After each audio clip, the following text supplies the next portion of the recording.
I think you're muted there, Phyllis.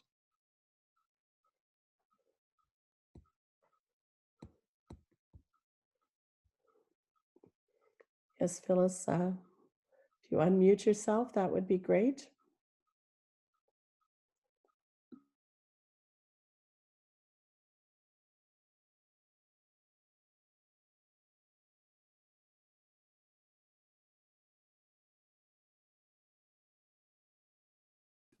Sorry about that.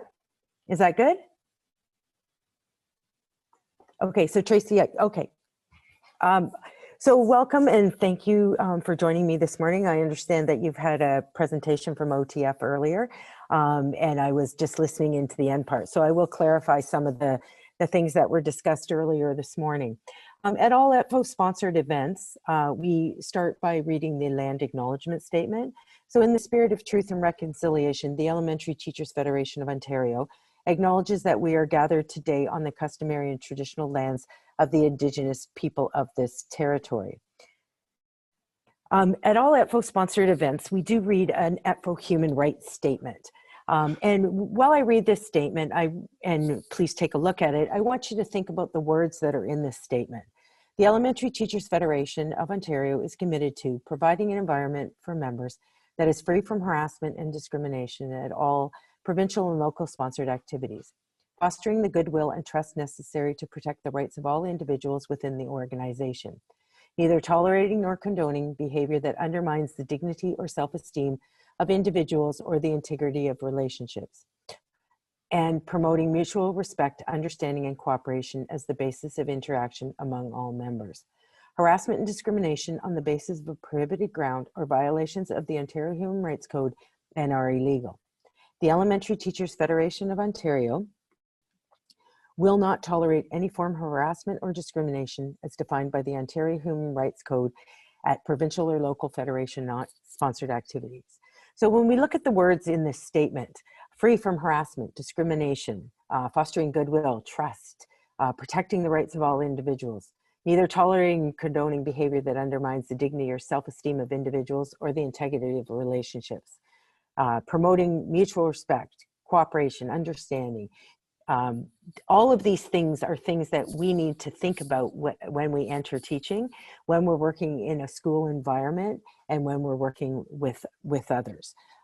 So we really want to keep this in mind, and OTF talked about some of the responsibilities of being a member of a union, and these things are also part of some of the people that regulate you as teachers. So this is our ETFO website, and ETFO is the element. Sorry, Phyllis, could you please share your screen? My sheet, it is shared. We're not seeing it here, Miss. I'm not sure what's going on. Yeah. Okay, let's just see here. Okay, let's go back. Stop sharing and then reshare again. Yeah, sorry, I don't know why that happened. Lovely thing about technology, something new happens all the time. Okay, so let's go back here.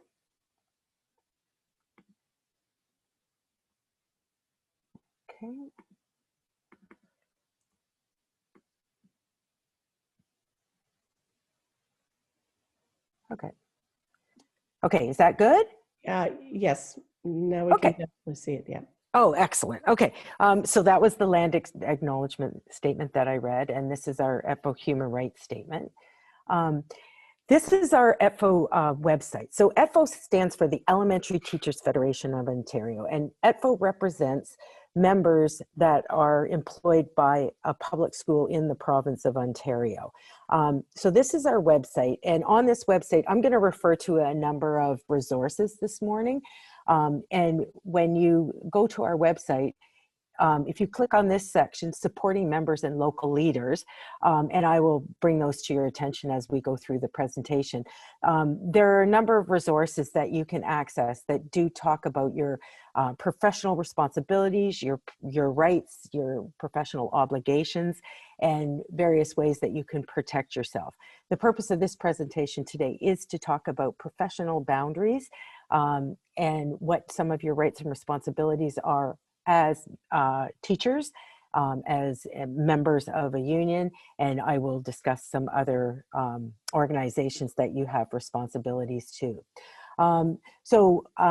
This is, I know that you're doing your faculty presentations online and your faculty program online. Normally we do come to the university, traveling to Ottawa to do this presentation in person. So we are living in a very different time now. Just so you know, ETFO has been working in the background since the end of March to help support teachers and teacher members and all our members in the school system, working with the government, advocating very strongly to make sure that the schools are safe for our members. You will see lots of information on our website. We have put out a newsletter every week since COVID started with some frequently asked questions for members. We are asking our members to advocate very strongly to the government, to their MPPs, to ask for safer conditions in the schools. So when you do go out and do your practicums, we do want to make sure that members are safe, and we'll talk about that in a couple minutes about what you can do if you do feel things are not safe. On our website, we have a section for new members. So when members, as faculty students, when you are employed by a school board, certainly the union is a good source of information. It's a good place to find out. I know when I first started teaching, that was where I got much of my information, was by contacting the union directly. Because often we have the answers to questions that maybe you might not want to directly phone your school board to ask. When you do phone the union, all inquiries are kept confidential, and you can just call to ask for information. Every year we do put out a Welcome to ETFO handbook, and it does provide pertinent information. This book actually has links to all the different topics that it talks about. So for example, there's information about workplace insurance safety, there's information about health and safety, information about programs we offer, and there are direct links in this booklet. So who are we? First of all, I'll tell you who I am. I am a staff person at the ETFO provincial office. We have a staff of over 140 people, and we are considered, I always like to refer to it sort of as the mothership or the head office of all the locals of the province of Ontario. Each local, so each school board has a local. So for example, if you were teaching in Ottawa, you'd be a member of the Ottawa Teachers Federation, or you might be a member of the Ottawa Occasional Teachers Federation. For example, if you worked in Kawartha Pine Ridge, or sorry, Waterloo, you would be a member of the Waterloo Teachers, Waterloo ETFO Teachers, or the Waterloo Occasional Teachers. And in Waterloo, we also represent the designated early childhood educators. In some of our northern provinces, we do represent educational support personnel and professional support personnel that are employed in public schools. So we have over 83,000 members, and we have 76 locals across the province of Ontario. So you'll see how large the province is. So the locals extend to the borders of Manitoba and, throughout northern and southern Ontario. And when you are hired, we do recommend that you do reach out to your local. You will have a presentation possibly later in the year that does go into more detail about the union. Today, I'm just going to touch on a few things. So ETFO has a number of initiatives, and one that ETFO is working on very strongly right now is taking action on anti-Black racism. We have a number of resources, a number of conferences, and a number of activities that are working to provide education on anti-Black racism and provide supports to members working in the classrooms to support our Black members. ETFO is an equity-seeking organization. Much of our work is in social justice. 6% of our program does go towards women's funding and goes towards breaking down barriers for women moving forward in the union and in their teaching careers. So there's lots of supports available for you there. Most members will begin their career, unless you're French and possibly special ed, as occasional teachers. So we do have a website that is directed to occasional teachers and provides a large number of supports. Looking at these websites that ETFO has, there are ones about assessment evaluation. We have information about report cards, IEPs. Some of those things may be helpful in your faculty program, depending on assignments that you might be expected to do. You know, if you have nothing to do on a Saturday night, take some time and take a look at our website. There's lots of information there. One of the main purposes of the union is to collective bargain our agreements and to make sure that our working conditions and learning conditions are safe, and that they're, you know, to move forward that agenda to make sure that we have the best possible workplace for our members. We also offer a wide range of professional learning opportunities. ETFO has courses in the summer called Summer Academies. Those can be open to faculty students if there are spaces available. So if you take a look at our upcoming events, you may see some of those things happening. ETFO also offers AQ courses that members might be interested in enrolling in. And there is a wide range of ETFO courses. The ETFO courses are generally held online, and ETFO actually was very influential in lowering the price of AQ courses. They dropped from about $850 to about $650 when ETFO started offering these courses. So various publications, you can find these also online. We have it's called Shop ETFO. So you can see the number of resources we have. The Art and Heart of Teaching and Learning, there is a blog that goes along with that, and that is an excellent resource for beginning teachers. And I've also been told that it's very helpful when you're going through the interview process. We have staff members that are dedicated to developing FM&I resources, and majority of our resources are developed in consultation with input and the work of ETFO members working in classrooms.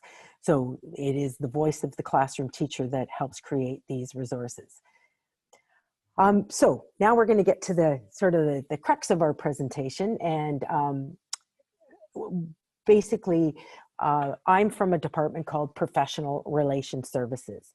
And Professional Relations Services is a department at ETFO, and there are 7 of us on staff in that department. And 2 of the PRS staff members are focused on long-term disability and workers' safety insurance, WSIB. The other 5 members, we focus on providing support and advice to members on a wide range of issues. So we provide advice on professional issues as well as employment issues that members may face throughout their employment.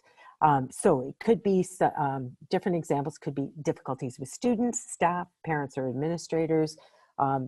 Members are required to do performance appraisals. As beginning teachers, when you have a full-time contract, you'll be expected to do a performance appraisal.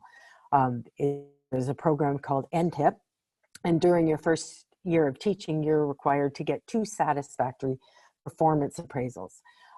Members call us about a wide range of things: having difficulty with a colleague, they may be subject to a College of Teachers complaint, they may be subject to criminal allegations or allegations from CIS. I will go into more detail about those in a few minutes. So just to let you know a little bit about myself, I have been working at ETFO in November. It will be 7 years. And prior to that, I was on my local executive, and I was a teacher in Toronto, and I was a released officer for the elementary teachers of Toronto. Prior to that, I was a teacher in a classroom. I taught special ed, kindergarten, and I also had an opportunity to travel overseas and work overseas. So I have done this work for a very long time, lots and lots of experiences with situations that members face. And what I always like to tell members is that we do have somebody on call from 8 o'clock in the morning, or sorry, 8:30 in the morning till 5 o'clock. as faculty students, if you do run into difficulty in your practicums, we do recommend, and I'll give you different situations as to, you know, who you might approach if you have this situation. But we do recommend that you do reach out to your faculty advisor. We do have faculty students who do give us a call here at the ETFO office, and sometimes we are able to provide advice. But if we're not, we will say very clearly that, you know, unfortunately we can't advise you on that matter, and that you should reach out to your faculty advisors. Okay, so in your previous presentation and in the presentation today, I'm going to talk about a number of bodies that regulate us as teachers. So teachers are highly regulated, and they're regulated by a number of different organizations. So for teachers, it's the College of Teachers. For early childhood educators, there's a College of Early Childhood Educators. And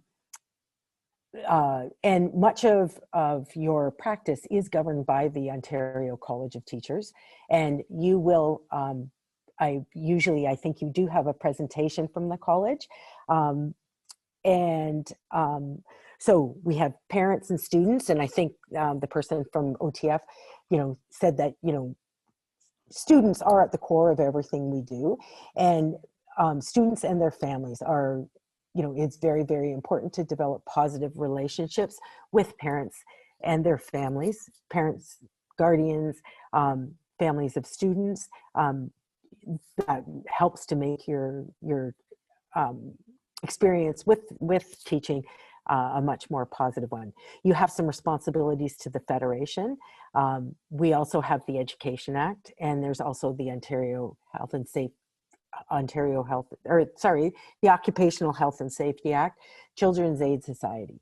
And your school board as an employer does have some policies and procedures that members will need to be apprised of. So as I go through the presentation, we'll touch on these different things so you can get an understanding of what your obligations are, what your rights are, what your responsibilities are in various situations that you may face as an educator.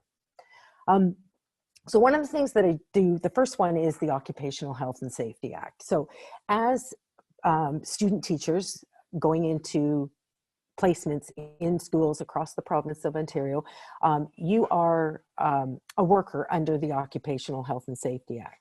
So as a worker under the Occupational Health and Safety Act, that gives you some expectations that you have to meet, some responsibilities, some things that you are responsible for. So basically what you're responsible for is to identify any hazards in the workplace. The principal of your school, of the school that you're doing your placement in, is considered the site supervisor of the school. So you would report any health and safety hazards to the principal. During this COVID time, it's important to make sure that you are aware of what the expectations are from the Ministry of Education and from the school board that you will be working for as to the PPE that you should be wearing. That should be provided by the school that you're going into, and it does have to be the grade of PPE that is expected by the school board. So you shouldn't be expected to share PPE, and you should be expected to be provided that. And I'm sure your faculty will talk about those different things. I do have a video, and what I'm going to do, it is on YouTube, so you can certainly take a look at the link. From what I understand, this video will play the sound, but it will not play the video. So we'll just try it. If it doesn't work, we'll just kind of move on.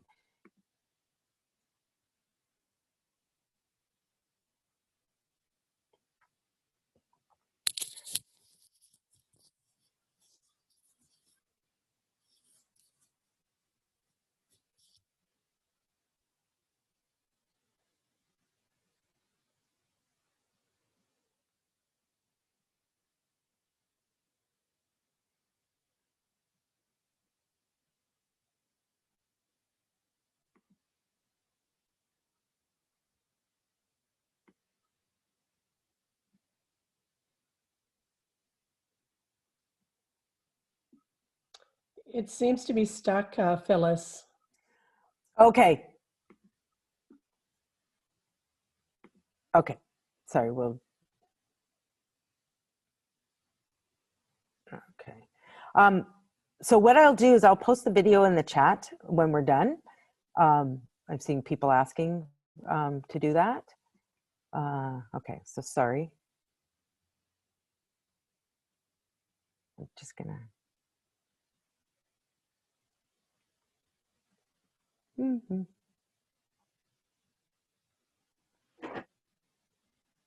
Sorry about that. I think I'm gonna have to stop sharing and share again. So I apologize. I shouldn't have gotten fancy.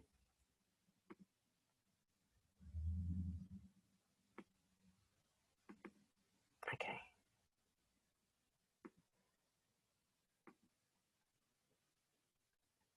So basically, and there is some information. So basically this video just talks, is everything okay? Can everybody hear me? Yeah, that's fine. Thanks. Thank you. Sorry about that. Oh, sorry. I don't, went back again. Yeah.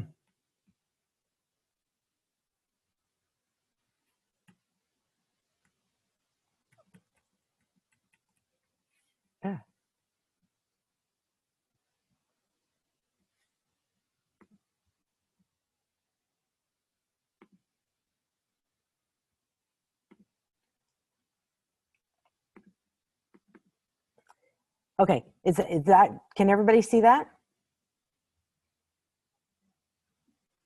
Yes.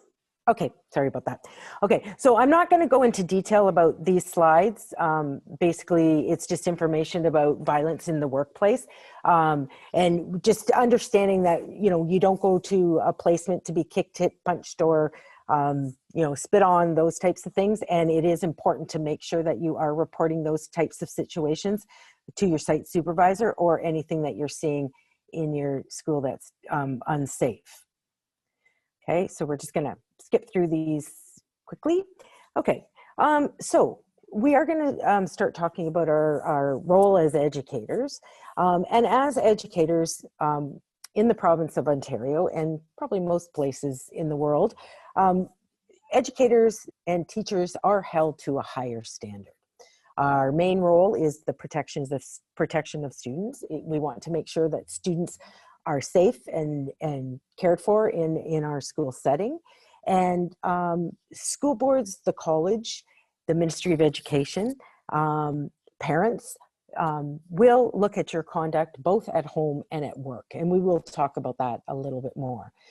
We are in a time where online conduct is also considered something that employers will look at if they see anything that is considered to be, you know, unprofessional or unbecoming of a teacher. So professional boundaries, what are they? So as an educator, you're expected to understand and respect professional boundaries in all aspects of your interactions with students, their families, colleagues, the administrator, everyone you come into contact with.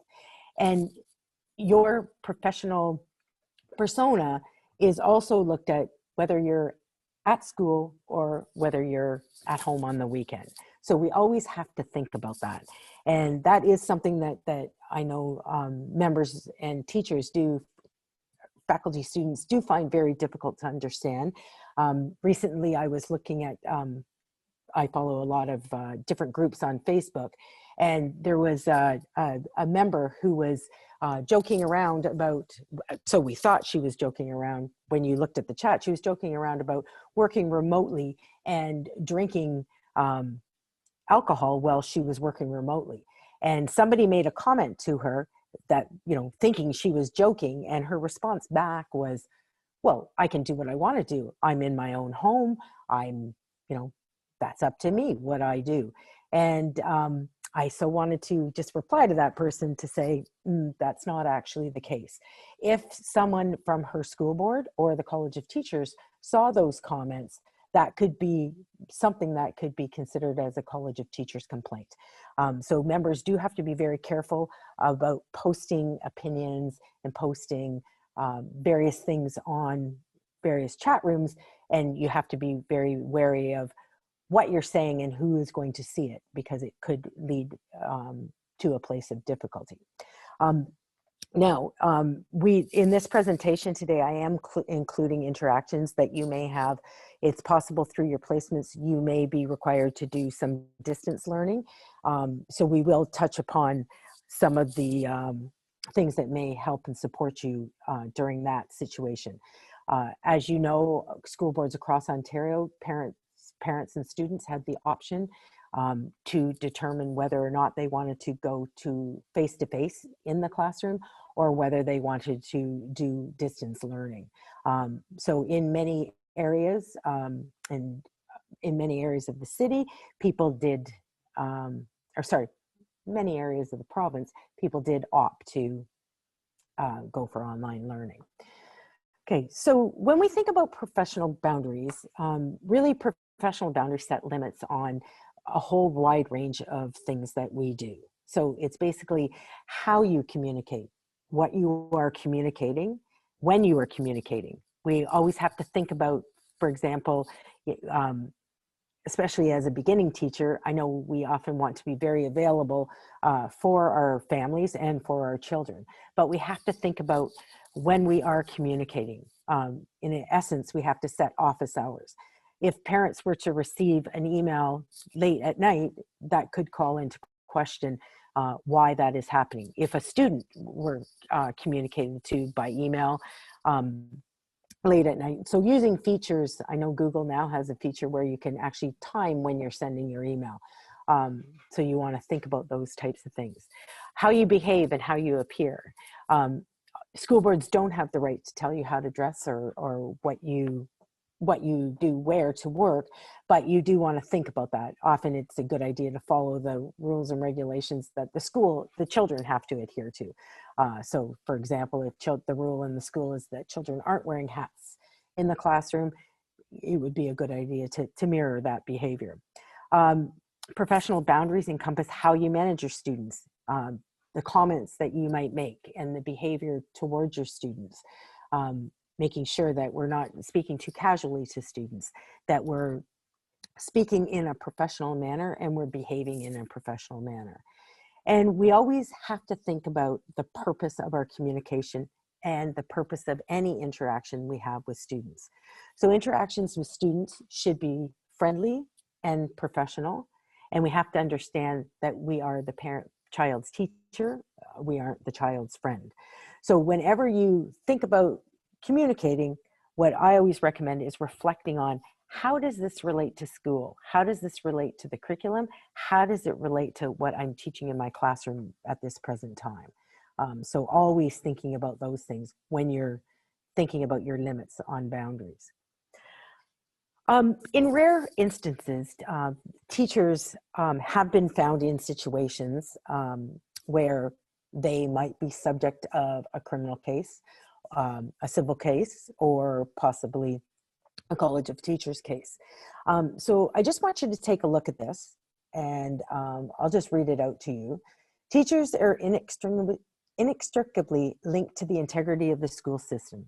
Teachers occupy positions of trust, confidence, and exert considerable influence over their students as a result of their position. The conduct of teachers bears directly on the community's perception of the ability of the teacher to fulfill such a position of trust, influence upon the community's confidence in the public school system as a whole. So this was a decision from a criminal case, and these were the words that the judge used.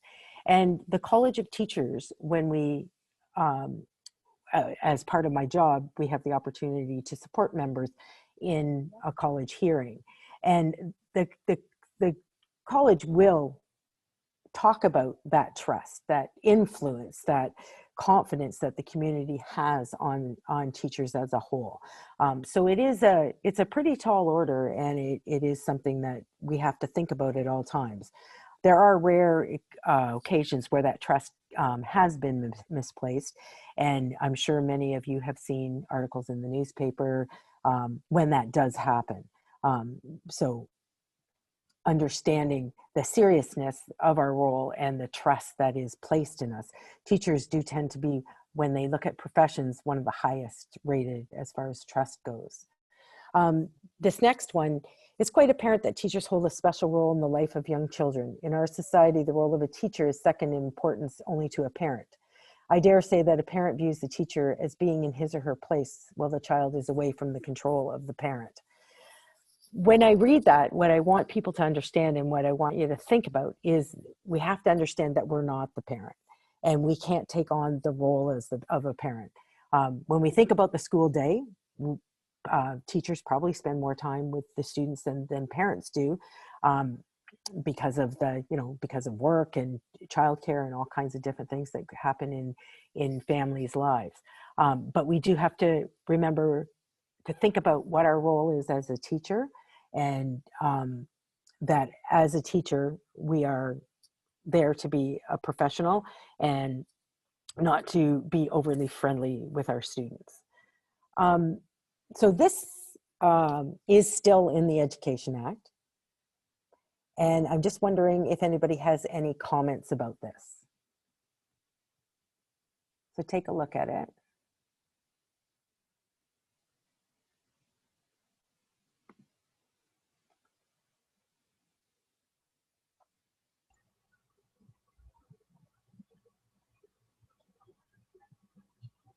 Do you want us to talk on voice or in the chat? Sure, if you'd like to, that'd be fine. So any comments about this? Any thoughts? Oh, Opinions? well, I wondered why this is still in the act if the school system is a secular school system. Yeah, and then that's a very good question. It is still in the act, and we know that we live in an incredibly diverse province and that we are in a secular system now. We are not in a Judeo-Christian system. So that is a good question. Basically, it hasn't been removed, and the Education Act has been around for a long time. Any other comments? I think a lot of this can be covered without having to put it in a Judeo-Christian scope, because these are just fundamental ways of treating each other without having to look at it through a religious scope. So I think to make Absolutely. it that really should just be taken out. Absolutely, absolutely. Any other comments? Another thing I find interesting is the love of country comment, especially in relationship to reconciliation. Mm-hmm, mm-hmm. Yeah. Yeah, no, there's a lot that can be discussed here and a lot that should not be in here. So yes, I always like to make sure that people see that. But as the previous speaker said about the truth, justice, loyalty, humanity, benevolence, sobriety, industry, frugality, now some of them do seem a little out of date, but those are things that we do see members being, disciplined for. I actually saw this, not the entire statement, but pieces of it in a letter of discipline just a few years back. Certainly not the Judeo-Christian morality, but some of the like the morality and the industry, those things were in a letter of discipline, which I found quite shocking. Okay, so basically, as educators, we have to understand it's a pretty tall order of what's expected of us, and so we just want to make sure that we think about those things and that we are making sure that we are, thinking about our actions and understanding that some of our actions could have consequences in our role as a teacher. So we do have these videos, and unfortunately, they don't work. And what I want to tell, and so what I'm going to do is describe one of these videos to you. We have a series of videos. We have 2 sets of videos. Now, this video, It Can Happen to You, was a series of 7 different scenarios that happened. And these are actual scenarios that did happen to teachers. And these videos are rather old, but if you were able to see the video, and unfortunately they're not on YouTube, so I can't share that with you. I will share a link to the PowerPoint at the end, and I'm hoping that those links will be able to work for you when you watch them at home. So this is Basil Henry, and Basil Henry is an occasional teacher.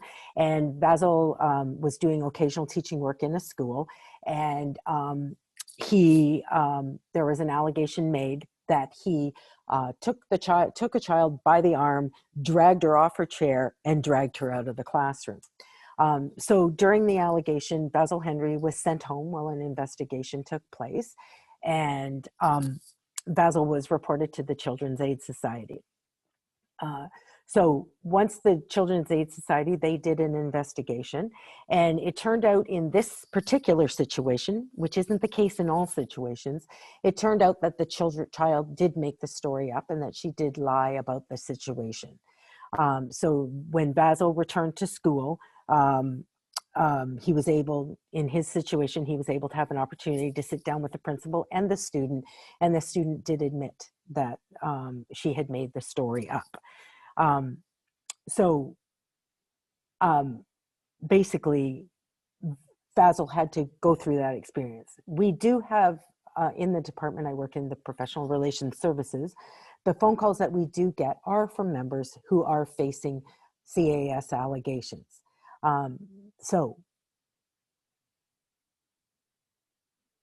Do people have any questions about that situation? I am going to go into detail about how the investigation took place and what would happen, but just hearing this situation, do you have any questions or comments that you'd like to make? I have a question. Sure. So after this was kind of ruled out as the students said that they actually made it up, did that affect the teacher's practice in any way afterwards, even though, it was deemed not true? Did it affect the teacher in any way with how other students or parents were now perceiving him? Okay, so Basil did go on to teach for a very long time after this situation. He does, in the video, he talks about how he did change his practice and how he enjoyed the children, but he enjoyed them from a distance. He did talk about how, it did, generally in these situations, parents will most likely not be aware of the situation. Generally, these situations are held in confidence by school boards when investigations take place. But there are situations where children, especially depending on their age, may gossip or talk, or, they may make comments like, oh, Mr. Henry, I thought you were fired. Those things will happen. We do recommend, if anything like that happened, we would recommend the teacher go speak to the principal so that they can. But from my experience of members that I've worked with who have gone through these types of situations,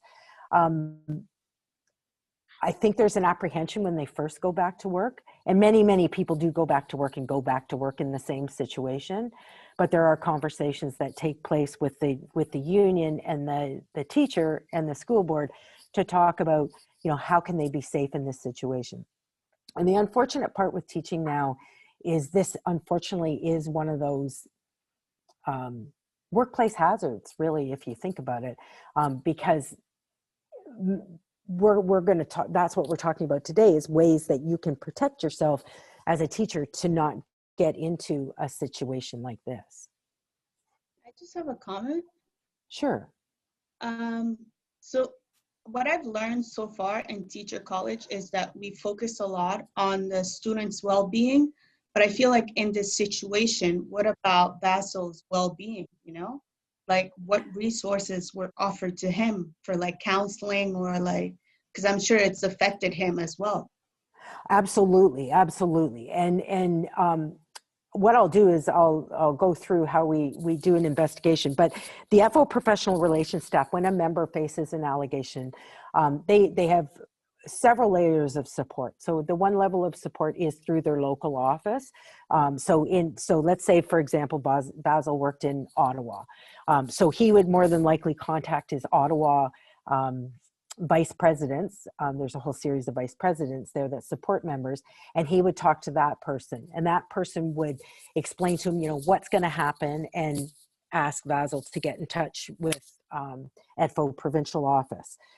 So as a person who worked in a local, when a member was going through a situation like that, because when you're sent home, if you're an occasional teacher and a daily occasional teacher, you might not be paid while you're sent home. If you're a long-term occasional teacher, you more than likely would continue to get your pay. And if you're a contract teacher, majority of school boards across the province do pay, and early childhood educators would be paid as they went home. So being sent home, being an ETFO would tell you not to speak to anybody about the situation because it is an investigation and it is a confidential matter. The member can feel isolated. So we always tell them to, if they have any questions, concerns, reach out to us. We will often check in with the person. We provide them our contact information. As a local person, I would, call every couple of days saying, how are you doing? What's going on? Most school boards also have what they call an EAP program, Employee Assistance Program, that provides professional counseling to members. That counseling service can be used in this situation, but it can also be used in many other situations. So when you do start to work for a school board, you do want to find out about the EAP program, and it does provide counseling. So we also will, if members are phoning us and saying, I'm losing sleep, I'm very anxious about this, I'm very upset about this, we would recommend that they also reach out to their doctor and their healthcare practitioners for support. So that is a very good question about member support. Any other questions about this situation? Yes, I have a question. Sure. I wanted to know what happened to the student. What was their punishment for upending this man's life, essentially?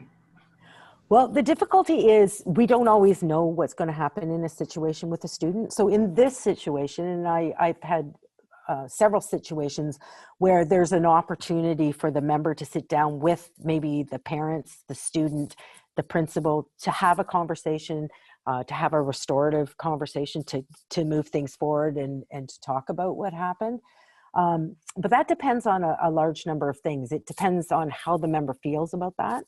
And in some situations, we won't know what happened to the student. Certainly the union would say that, we would hope that the student is talked to about the situation and the effect it has, in talking to the parents about the effect it has had on this member. But we're not always privy to that information. And sometimes when CAS is involved, we don't recommend the member meet with the parents because, and again, every situation is unique, and members would talk to the union representative to find out, to get advice on, sort of the best way to move forward. It really does depend on the situation.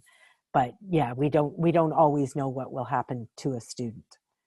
I have seen situations, criminal situations, where students have made false allegations where, the police have certainly talked to them about how, that's definitely not okay. I had a situation once where a student created a group of students created a Facebook page for a teacher, and the teacher had no access to it and didn't know it existed.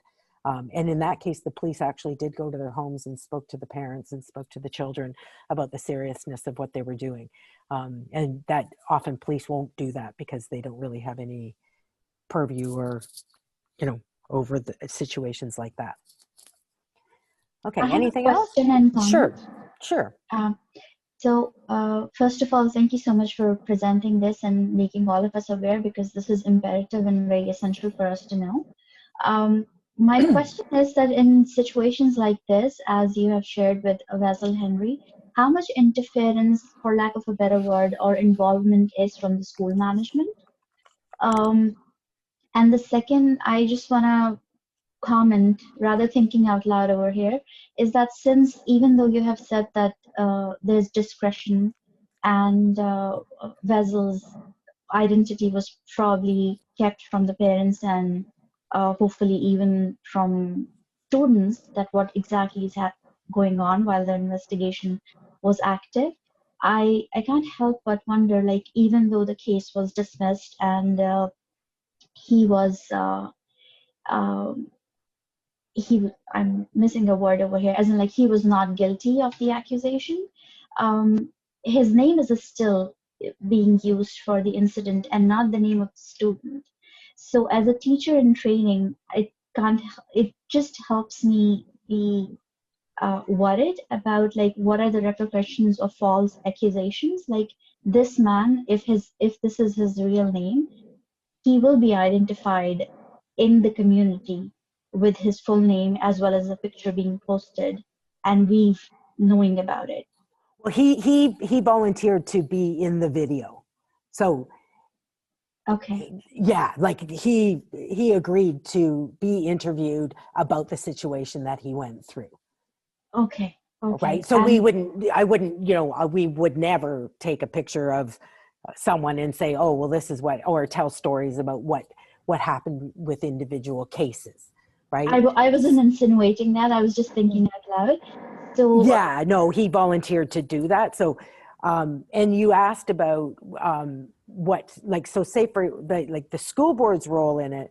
And I think maybe if I move on and start talking about the duty to report, I can kind of go into that. But the school board's role in it is the principal would be the one that would conduct the investigation and would meet with the members. So often in these situations, the children's aid will do an investigation, the police will do their investigation, and then the school board will meet with the member. When they meet with the member, if something were to happen, so with CAS, when someone is subject of a CAS investigation, we provide our ETFO legal support, and our legal support will contact CAS on the member's behalf and find out exactly what the allegation is. And then the member has the opportunity with the lawyer to do a written submission to CAS to respond to the allegations. Then CAS reviews reviews the written submission, and they do an investigation where they interview students. They may talk to the principal, they may talk to parents, and then they will take Basil's response to the situation. And then they will determine whether the allegation is verified or not verified. So if it's not verified, it means that there was no risk of physical harm, there was no physical harm, no risk of emotional harm, or risk of sexual harm or sexual harm. So a not verified, but remembering that CAS, the police, and the school board are all looking at different things. So the CAS is looking for that harm, those risks that I talked about, sexual, emotional, or physical. The police are looking for criminal charges. So either sexual harm or sexual assault or physical assault. So remembering assault is any unwanted physical contact. Sexual assault is any unwanted sexual contact. So the police are looking to lay criminal charges, and the school board will look at whether or not the member violated any school board policies, or whether or not they violated the Ontario College of Teachers, and whether or not they committed any professional misconduct. So that is the role of the school board in that situation. I have a question. Sure. There is something in the chat about a body cam. And I just want to know, what are your thoughts about having those in the educational system? Okay, we don't recommend that members videotape or use video when they're in the classroom. You have to understand that that could give rise to you being videotaped in the classroom as well. Many people do talk about it, and it's understandable, but it's not always going to be helpful. It actually could harm you. I think what we have to remember is we always have to think about when we're in a classroom, we always have to be mindful of our actions, of what we're saying, what we're doing, and remembering that when there's a situation that occurs in a classroom, other children can be considered witnesses as well to a situation. So yeah, we wouldn't recommend that wearing a body camera or videotaping something. It could give rise to discipline from your employer if they were not aware that you were doing it. Like often people will say, can I tape a meeting that I'm in? we don't recommend doing that. I have a comment Sure. about this statement of body cam. I also read that, and I understand where this idea is coming from. But I think that as a teacher, and of course I'm not a teacher right now, but as a layperson, I would say that if I'm wearing a body cam interacting with somebody, it's I'm suggesting to the other person that I don't trust you enough, which is why I'm going to record this conversation or interaction. And if we take this further in the context and situation of a teacher-student relationship, the teachers are supposed to trust their students and be And compassionate towards them, right? So if yeah, I'm and you want to develop that trust and that rapport and that relationship, and you want to make sure that you establish yourself in the classroom as, you know, there are a number of things that you can do to make sure that you protect yourself. So, you know, things like not being alone, not having physical contact with students. Any physical contact you know, for any reason can give rise to allegations. It can be misinterpreted, it can be misconstrued. And right now in the time of COVID, and who knows in our lives going forward, whether, you know, we will be initiating physical contact, but certainly right now you want to be very careful about it. But the advice we have to provide is that physical contact, any physical contact with the student can give rise to allegations. And school boards do have hands-off policies. When you do begin to work for school boards, they don't explicitly tell members that you should not have physical contact, but pretty much in every situation that I've had where a member has had physical contact, whether it's for comfort or whether, you know, and they've been subject to an allegation, that letter of discipline will clearly say using a hands-off approach to interacting with students. So if there's ways to develop that very early on in your career, and we all know, you know, young children like to come up and hug and do things, and there are things with our youngest learners that we do have to engage in. You know, we may have to tie a child's shoe, we may have to do up a button on a coat, things like that. But you want to think about where you are when you're doing it, you know, your demeanor when you're doing something, right? Because often these situations arise in situations of discipline, maybe in a situation where somebody is very rushed, maybe frustrated. You know, you're getting kids ready to get out for lunch, and you know all the parents are waiting outside, and you're moving a kid from one spot to another. You have to think about a child's interpretation of what you're doing to them, because they're much smaller than we are sometimes. And they may interpret, you know, you taking them by the shoulders and moving them as you grab them and move them. And I think Mindy talked about that. You know, we know when something is inappropriate, but children, when they're making allegations, often will make an allegation based on an interpretation, or they'll go home and say something, and the way they describe it, either the principal, the parent, or another teacher would go, "Ooh, what's going on there? I better report that." So if you don't mind, I'm just going to move on to the duty to report because it kind of flows into that. So under the Child and Family Services Youth Act, you do have the duty to report when you see a child is in need of protection. So when you're reporting something to the Children's Aid Society, and I always describe it as that kind of awful feeling in your stomach where you see something that you know is inappropriate or shouldn't be happening.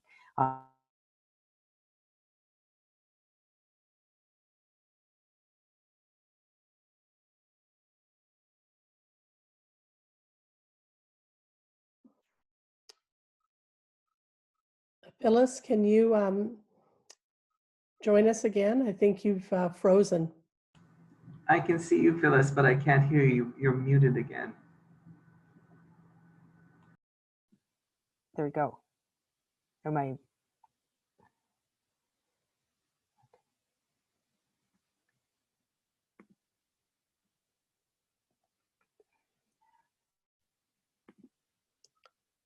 We don't Sorry, have I'm the just, slides, but we can see you.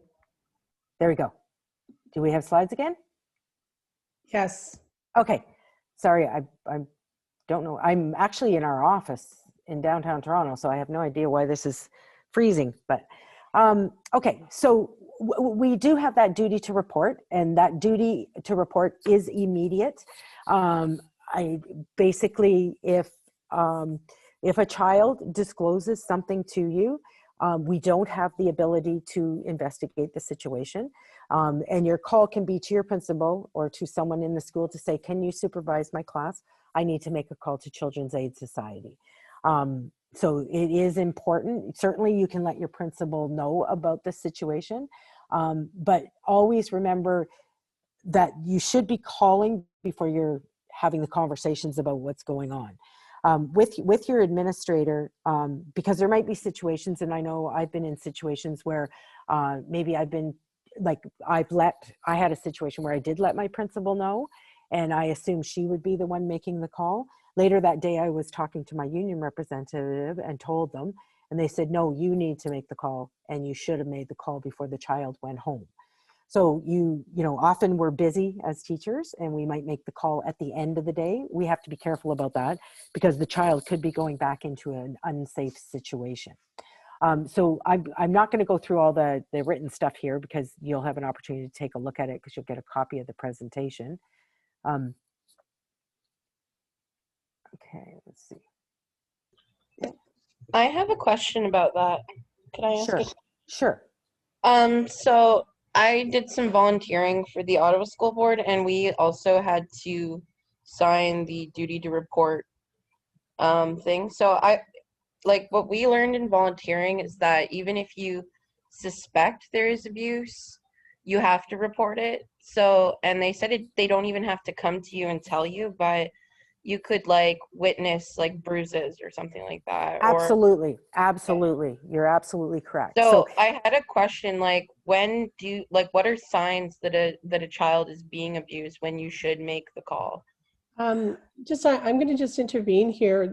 We will do a full session with CAS in terms of all of those kinds of questions as we move forward.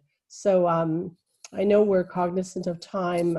We want to be finished by 11:15. So questions about duty to report, you know, how one might suspect it, the profession, the OCT advisory duty to report. We will get into that a little bit later in this term. Okay, and thank you for mentioning that. So basically, just a quick thing is, from ETFO's perspective, is to err on the side of caution. And remembering that you're not lifting up a child's shirt to look for, you know, if they say, oh, my back really hurts, you know, I got pushed into a television last night, you're not going to investigate. That would give you rise to make the report. The advisory about duty to report, the college teachers advisory, is on the website. It's a good idea to take a very close look at that. And as Tracy is saying, that you're going to go into that in a lot more detail. Okay, and that is something you can phone when you're a full-time teacher or a contract or occasional teacher to get advice about. So just to let you know, and I talked about this earlier, ETFO does provide legal assistance to members who are in situations of criminal or CAS or OCT situations, Ontario College of Teachers. If you are subject to an allegation, we recommend that you do not participate or consent to an interview, and that you don't make any statements, and that you give us a call right away. Principals and CAS and police are used to hearing this, and basically it's, I'm willing to cooperate, but I need to contact my federation and legal counsel. Okay, so through this, there's a whole bunch of different things about distance learning and things that you should consider if you are involved in distance learning. Earlier today, Mindy talked about security and making sure that your privacy and security and making sure you're safe. You know, always be mindful of your background. Make sure, you know, your partner isn't walking by in the background. You know, make sure that you're very professional in these situations. And with distance learning, you may see things. There may be children that there's lack of supervision. There may be, maybe you're seeing the caregiver, you know, seems impaired. Certainly you're going to report those types of things. Okay, so just a second here. So we have, we talked about advice that ETFO has to offer. So there's the PRS Matters bulletins. Those are found on our website. And if you just search ETFO PRS Matters bulletins, you'll find a wide range of resources. Okay, so just briefly, we're going to talk about electronic communication and making sure we're safe. As far as communication goes, members do have the ability to determine whether they want to have a website, whether they want to have a blog. We always recommend making sure that principals and administrators are aware of what you're doing and what type of social media platforms that you are using. When you're sharing photos and things on social media, you want to make sure that you do have permission. We don't recommend sharing children's images on social media. We recommend that you blur out children's faces and that you make sure that there is no identifying features in what you're doing. And remembering that there is no real expectation on social media. So this is the situation of a teacher. And when you Google this one on Facebook or search it, this woman's in various stages of undress. She's smoking a joint, and there's a caption to it that's very inappropriate. And this woman was terminated from her job. So we have to think about our social media footprint and what our employers are seeing and sharing our opinions. And I mentioned that story earlier about the person making comments about drinking while she's doing distance learning at home. You have to think about what you're putting out there, because that can create difficulty. So thinking about social media, those types of things. Now, what I'd like to talk to you about, because we don't have too much time left here, is what are some ways that you can think about that you can protect yourself? Like, what are some things, either things that will create difficulty for you, or things that you could do to make sure that you're safe and you're doing, you're preventing things from happening, preventing allegations from happening. Can you think of some things that you might be doing to make sure you're safe?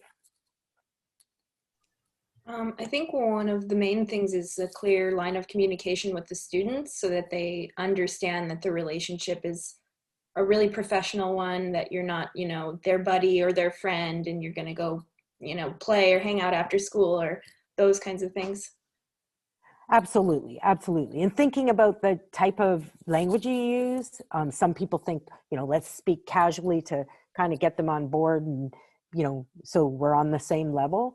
But understanding that you're not on the same level and really limiting interactions outside of school. They should be always related to the school. There should always be permission for those types of activities. Other things you can think of. I have a question. Sure. Okay, just quickly. When you say the language that you use with your students, I'm just curious, just because in my experience and also experience that I've had with other teachers, they'll sometimes use this like casual language to feel and almost build like a personal relationship with you, but then still be able to kind of transfer to this more authoritative type of language. So is it okay to kind of go back and forth? Because I find even in my style of teaching, sometimes when I'm with my students, I use a bit of casual language and I'll speak to them, especially in conversation, in ways that makes them feel comfortable and like they can relate to me. So where do you draw the line, essentially? Well, you just want to think about how that's going to be perceived and whether or not it would be considered unprofessional. Because you want to build a relationship with the students, but you do want them to feel comfortable. So I think you would have to think and reflect on that as to whether or not it would be crossing boundaries. I mean, I don't know specifically what type of language you're thinking of, but like, say, for example, we don't recommend emailing, if you're emailing students, you're emailing students on school board property, school board devices. If you're doing distance learning, anything like that, you're using board approved equipment. You're not using your own equipment. You're not using your own cell phone. You're not texting. So, I mean, you're certainly, as a teacher, you want to be yourself, but you also have to think about the role you're in. So I think you kind of have to judge that to determine whether or not you're being too casual with them. Yeah, I kind of meant in situations where you're not like emailing or teaching or specifically in front of the whole class, but if you're just building a relationship, maybe one-on-one with a student or groups of students, you know, using casual language, of course, not swearing and inappropriate language, but just kind of that casual, unteacher-like language to kind of, you know, make your students feel like you're not one of them, but they can relate to you. I kind of just meant when and where can these things be applied. Yeah, I think I'd be careful about that because you are their teacher. Yeah. Right? So you have to always think about if someone walks into the situation, what are they thinking about the situation? How are they perceiving that situation? So if your principal were to enter that conversation, and one of the ways to protect yourself is not having one-on-one conversations with students, being very careful about how there are times where you may have to speak to a student privately, but you want to set that up in such a way that you're not alone with that student. And especially as faculty students, because often you may be asked to take a small group of students to another room. We don't recommend that because you don't have any protection in that situation. And the teacher is the one who's responsible for that group of students. So student teachers shouldn't be taking groups of students somewhere else in the school. They should be within the classroom in an area where they are being supervised by the teacher. All right, so you do want to be careful about that one-on-one. I have a question. Sure. Since students now have access to Facebook, Snapchat, all that stuff, imagine there's a student that's aware that you have Facebook and they want to add you. But let's say it's a student that's developed a close attachment to you. And like, what would be the perfect response to give them without like hurting their feelings, you know? I would be very, very blunt with them, very straightforward. I would establish that very early in the school year as well. That, you know, as a teacher, I am your teacher and I'm not able to be your friend on Facebook. I also would let the parents know that the student is trying to friend you on Facebook and explain to the family why you're not able to be their friend. We don't recommend, and you know, we do these presentations quite often and people talk about, you know, so once the child's not in my classroom anymore, can I have them as my friend on Facebook? We don't recommend having any children on social media. And I would say, like for me, I go up to pretty much age 25. We have cottage neighbors, and the kids, when they were about 12 or 13, came to me and said, you know, I just sent you a friend invitation. And I did. I went down and I spoke to their grandmother and I spoke to them and I said, you know, unfortunately, I'm not able to be your friend on Facebook. I'm a teacher and I'm not able to do that. So we can certainly communicate at school, and because when kids are communicating through those types of forums, that it does become casual. It does become too personal. And we have had a number of situations. And this is another one of the videos. It's called Think Before You Click series. And this was about boundaries. And it was about a woman who was instant messaging one of her students. She knew the student through a summer camp that she worked at, but she was now the child's teacher. And what happened was she was talking to the member or to the child about a wide range of issues, about boyfriends, smoking drugs. She shared with her that she had smoked drugs. They talked about relationships and boys and all kinds of different things. And she did not let the parents know. She didn't let anybody know. And what happened was the parents went to the school board with 25 pages of messaging that went back and forth between these two children, the child and the teacher. And the teacher was fired from her job. And the police were involved in that situation because it was considered grooming. And grooming is when you do develop a casual, close relationship with a student for the purpose of possibly sexual down the road. Now, we know majority of people, that is not their intention at all, but it can be perceived in that manner because you are crossing a boundary by being that personal with a student.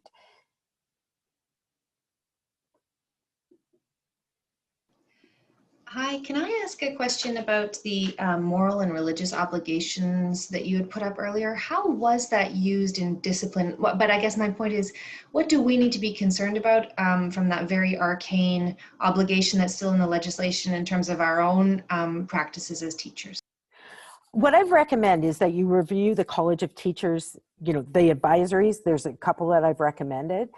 The one about social media. There is one about sexual abuse that I know that is something that's more than likely not going to happen to any of you, because you're not going to cross that boundary. But in those advisories, in just a second, I think this is the one that I'm speaking of. It does talk about various ways we can cross the line. In ways that we wouldn't ever think. I know when I read it, I was like, oh my gosh, I did that as a teacher. I did that as a teacher. So things like driving students in cars, buying special gifts for students, things like, you know, providing them lunch or doing special things for one student and not for the rest of the students. So really, rather than looking at the language in the Education Act, you really want to focus on the College of Teachers Misconduct Regulation and your code of conduct, and standards of practice through the college. Just trying to figure out where I put that. Those are the things that are going to guide your professional practice. So it talks about a whole wide range of issues. So in that letter of discipline, it was more about the morality and the trust and honesty. And the College of Teachers, those are their pillars, right? Trust, honesty, respect, and integrity. So that really does encompass all kinds of things. So you see those situations when people, you know, do, like, say, for example, let's say your use of sick time. You were on a sick time, you were taking sick time, but you actually went and traveled somewhere.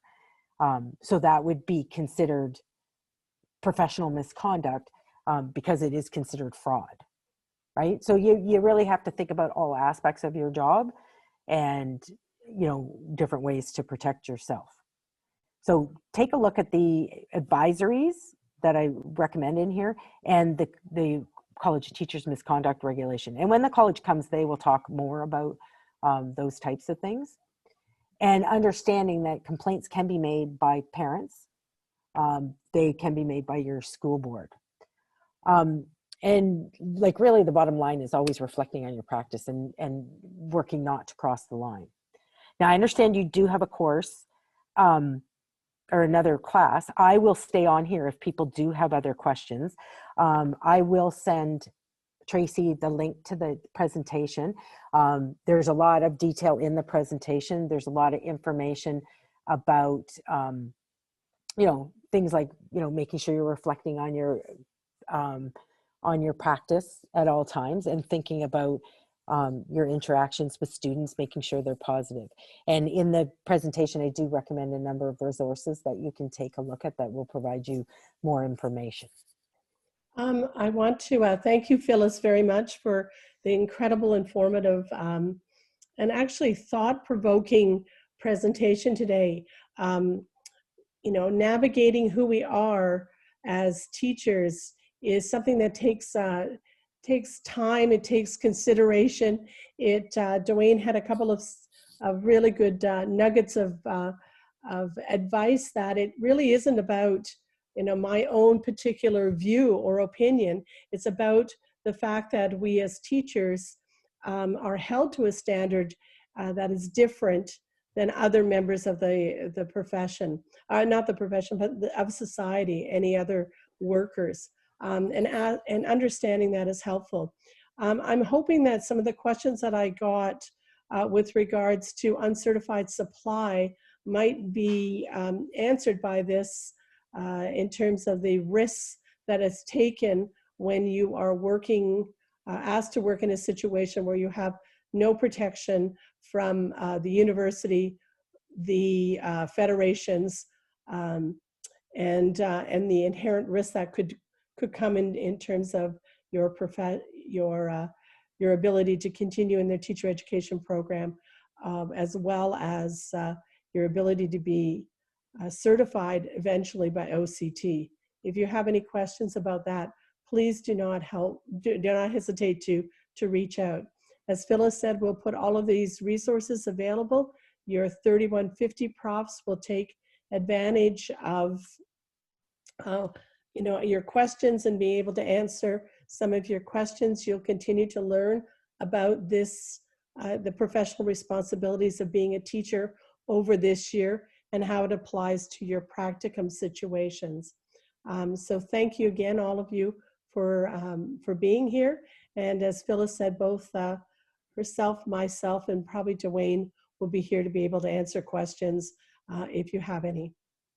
Thanks. Have a good day. I have a question. People were talking about it in the chat a bit. It's about expressing political opinions on social media.